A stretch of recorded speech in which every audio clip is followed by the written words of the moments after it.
Il s'est trompé sur certaines choses. Élan Lévy, ex-porte-parole du gouvernement israélien, nous rejoint.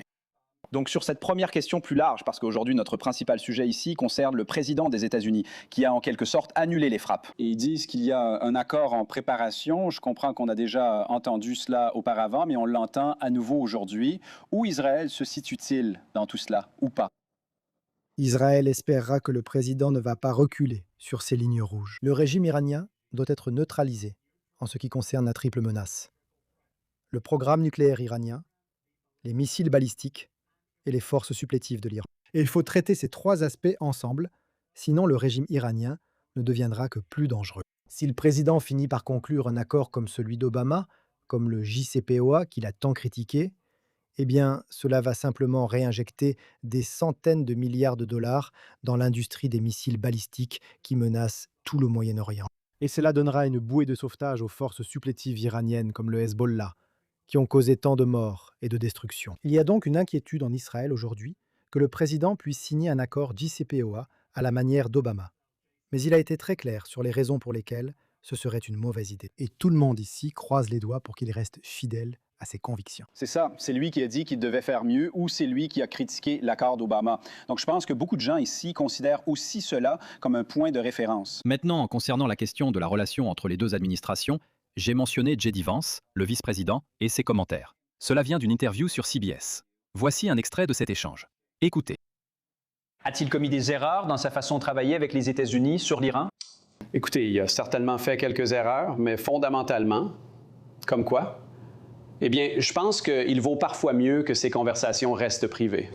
Mais ce que je dirais, c'est qu'il a été un bon partenaire. Nous continuerons à travailler ensemble, mais les États-Unis défendront leurs propres intérêts si ceux-ci divergent. En quelque sorte, vous savez, il ne s'est pas vraiment rattrapé, mais il s'est certainement repris là. Parce que cette première réponse, Elon, c'était, eh bien, vous savez, oui, il a certainement fait des erreurs. Eh bien, je veux dire, je pense que c'est vrai pour chaque dirigeant dans chaque pays, et partout dans le monde à chaque moment de l'histoire, présent et futur. Chaque dirigeant fait des erreurs. Et Netanyahou a certainement commis sa part d'erreurs, y compris les erreurs de jugement catastrophiques qui ont conduit au massacre du 7 octobre. Mais le message que les Iraniens doivent entendre est celui que nous recevons du CENTCOM et du département de la guerre, que l'Amérique ne pourrait rêver d'un meilleur partenaire qu'Israël. Qu'Israël est un multiplicateur de force pour les États-Unis et que les autres alliés devraient en tirer des leçons. Ce sont ces messages qui poussent l'Iran à reculer. Et la perception d'un écart entre Israël et les États-Unis, c'est ce qui finit par donner du pouvoir au régime iranien pour continuer son agression contre les intérêts américains ici dans la région.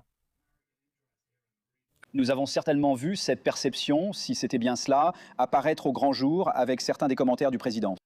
En dehors des propos de J.D. Vance sur le bombardement au Liban, il voulait surtout que Netanyahou arrête ça. Un autre point concerne la Cisjordanie, que j'ai ici sur la tablette. Nous allons montrer la carte, mais je veux passer cet extrait. Voici un extrait sur la Cisjordanie, avec le secrétaire général d'Amnesty International et les accusations concernant les actions d'Israël là-bas. Écoutez ceci, puis donnez votre avis. Voici l'extrait. Un nettoyage ethnique en Cisjordanie est sanctionné par l'État, mis en œuvre par l'État et appliqué par l'État. C'est un projet d'État, ce n'est pas une aberration.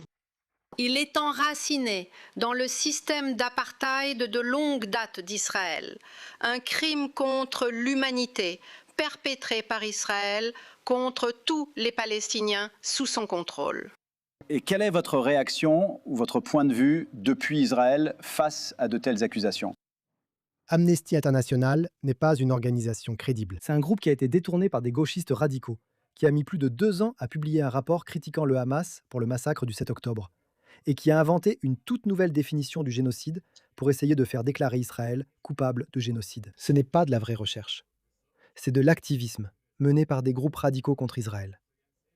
Nous avons effectivement un problème de violence des colons en Cisjordanie. Ce problème est très grave et relève d'un effondrement de l'ordre public. Mais passer de cela aux allégations scandaleuses faites par Amnesty, vraiment, ce n'est qu'une continuation de la guerre politique menée par des groupes d'activistes radicaux contre Israël. Alan, voilà donc le point de vue d'Israël. Merci pour votre analyse. Nous donnerons bientôt plus d'informations sur la guerre et ses enjeux. Le président avait promis de ne pas